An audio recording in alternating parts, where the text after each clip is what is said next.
Today, the Pentagon's in the news because they failed their, their seventh straight audit in a row. It's just totally incapable of passing audits.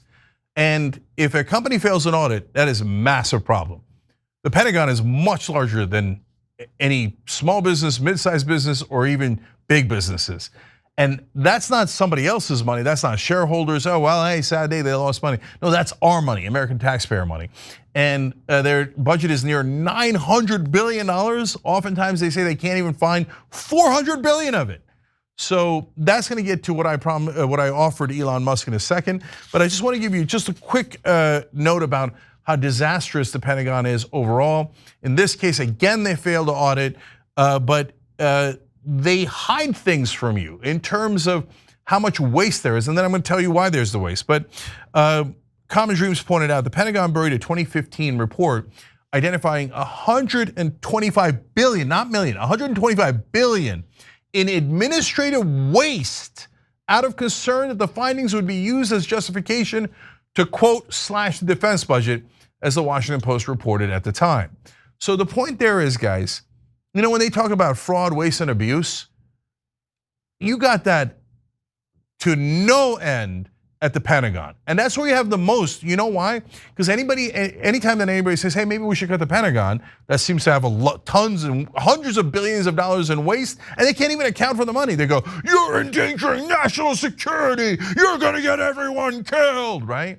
So that kind of demagoguing happens from the Republicans and the Democrats. So, and you know, you've probably heard some of these stories, and this one came out recently. Like, for example, defense contractors like Boeing, they sold soap dispensers to the Pentagon, to the Air Force in particular, that were marked up by almost 8,000% for soap dispensers, right? Because they figure we can rob anybody we want at the Pentagon, and nobody can say anything about it because we'll demagogue them, we'll scare them, and then we'll take their money, and we got all the politicians in our back pocket. So Elon Musk and Donald Trump promised that they were going to cut $2 trillion out of the overall budget. So the other day online, I said this. I sent this tweet. Hey, Elon Musk, put me in charge of the Pentagon. /400 billion, easy. That'll get you to 20% of your goal of 2 trillion right out of the gate. I went to Wharton 3 years before you. I own a media company, so I know how to run a business. If you really want to cut, put me in, coach.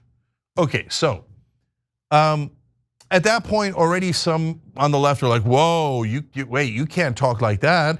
I mean, that'll empower Elon Musk and the other guys. And then what if they cut the Pentagon? Oh, yeah, that's what I want. Right? And you guys that watch the Young Turks, that's what we've asked for 22 straight years. So I would love that. Oh, but then they'll get credit. Who cares? Of course I'll give credit to anybody who cuts the Pentagon or who does any right policy that saves American taxpayers money or gets the average man any kind of better situation. But then the shocking thing happened. Elon Musk responded. He said specific suggestions are welcome. Now I'm going to come back to why that's so important in a second. And okay, so I'll give you a preview real quick. It's not because, oh my God, there's a billionaire who responded to me. I'm so fascinated by that. Oh golly gee, I can't see straight anymore. I'm so naive. And boy, that right-wing pivot is about to come. Oh, you wouldn't want to cut the Pentagon, right? Progressives who've always claimed you wanted to cut the Pentagon. Okay, anyway, so he says this and I said, okay, great. In fact, I didn't even realize he commented on the tweet until last night's show. One of the members pointed out, he's like, Cenk, you know you responded. I was like, oh, I didn't. So then I went on and I said this after yesterday's show. As you know, you'd need to see the line items in the budget, but I have one suggestion already. The generals are not allowed to get a job with defense contractors for 10 years. They authorize so much wasteful spending because they're going to get hired by those same companies. Now, here comes the interesting part, guys. If you go, and this is online, you can go check it out. If you look at the responses there from right-wing populists, in the old days, what would have happened is, oh, ridiculous. Look at this guy trying to cut the Pentagon. He's endangering us. We need to start more wars. The Pentagon has to be twice the size, 4 times the size, right? That would have been the old Republican talking points. And then Democrats would go, yeah, so, well, yeah, we'll double it even more than they will. And that's how it's been my entire lifetime. But you look at the comments in that section, actual MAGA, right-wing populists. These are not the leaders. I'm talking about people that are real people, okay? Going, wait a minute, that's a good suggestion. I like that suggestion a lot. In fact, why are we making it 10 years? Why don't we make it 20 years? Then somebody else says, why don't we make it a lifetime ban? If you're a United States general, you serve the people of America, you should be intensely proud to be a general that protects us. But if you say, no, I don't care as much about that as I do about cashing in with defense contractors afterwards, well, then don't be a general, okay? So super easy fix for you guys. So if MAGA says, you know what, let's ban the generals from ever working for the military-industrial complex so that they are fair and honest when they're inside the Pentagon, you got a deal. Okay, let's go old school Turkish style, all right? And shake on it. So that's the spitting part. That's not really a Turkish thing. It's fun, it's actually an old Western thing. Okay, so anyways, and today I get progressive reaction back going, no, you're falling for their trap. How dare you? Never work with MAGA. Now, did you know Elon's a billionaire? Did you know he's a donor? Yeah, I've only said it about 200 times on the show, maybe more.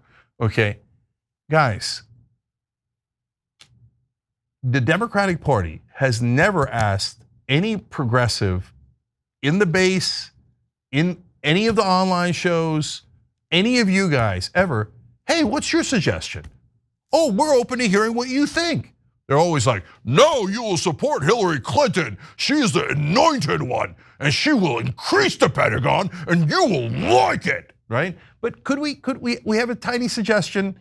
Hey, could the generals not sell us out when, and I'm not talking generally, and I'm not saying, oh, Milley was a bad guy. No, none of that. I'm not going in that Trump direction. I'm just saying they have an obvious conflict of interest because they almost all work for the military-industrial complex afterwards. So of course they're going to want to give those same companies that they're going to be hired by billions of dollars in contracts. Can we please stop that? No, you must listen to Hillary Clinton and Joe Biden and Kamala Harris and shut up and comply, right? So here for the first time, I mean, it's so embarrassing that Elon Musk is saying, hey, do you have any suggestions? Before any Democratic leader does, especially to a person who's running. Look, guys, this isn't about bragging. And so if you want to, somebody else will say, oh no, we're larger. I don't care, go ahead. Become larger, I don't mind. I want our message to get out, and if somebody else does it more effectively, fantastic, okay? But for the moment being, and for the last 20 years, we've been the largest left-wing show online. 27 million subscribers, 29 billion lifetime views. We're gonna be around 30 billion by about Thanksgiving. We'll celebrate together, okay?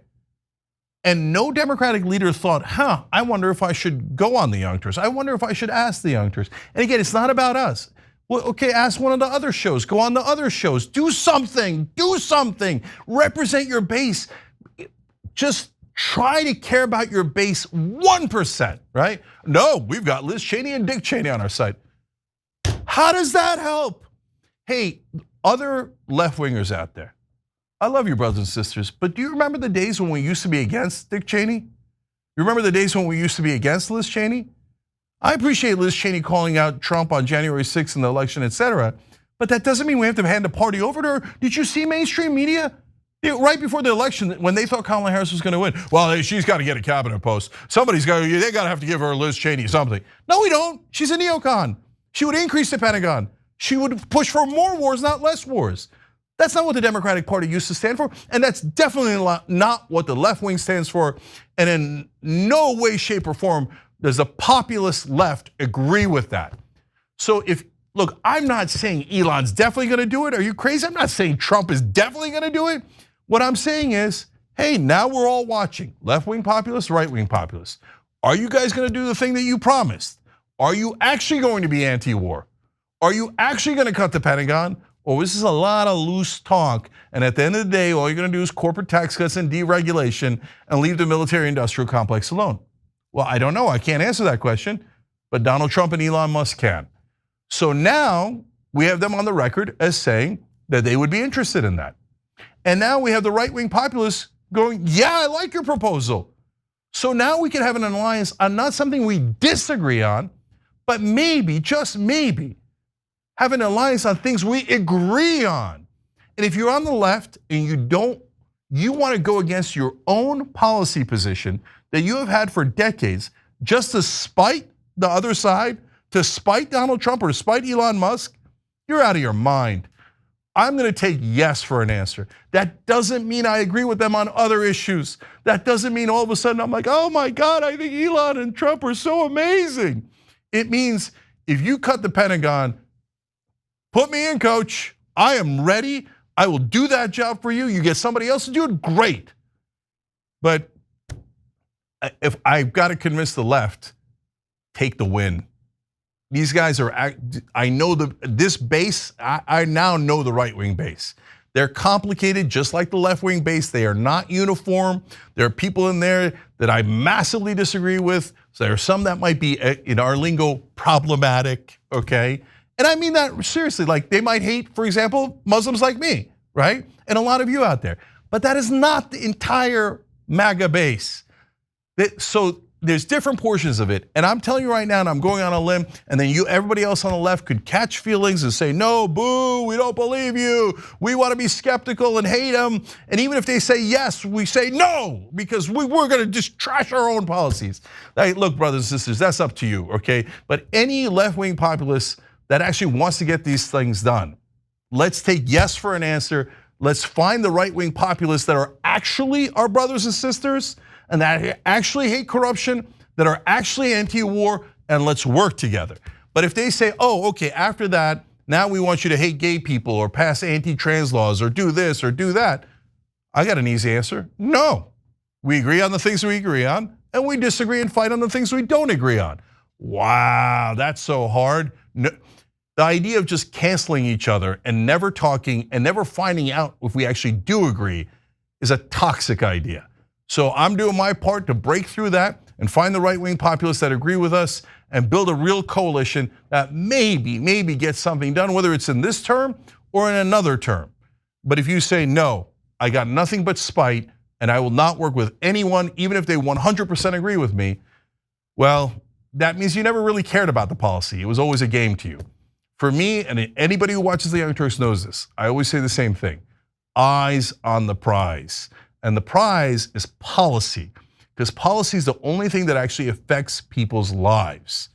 Everything else is about the ego of the politicians, the donors, etc.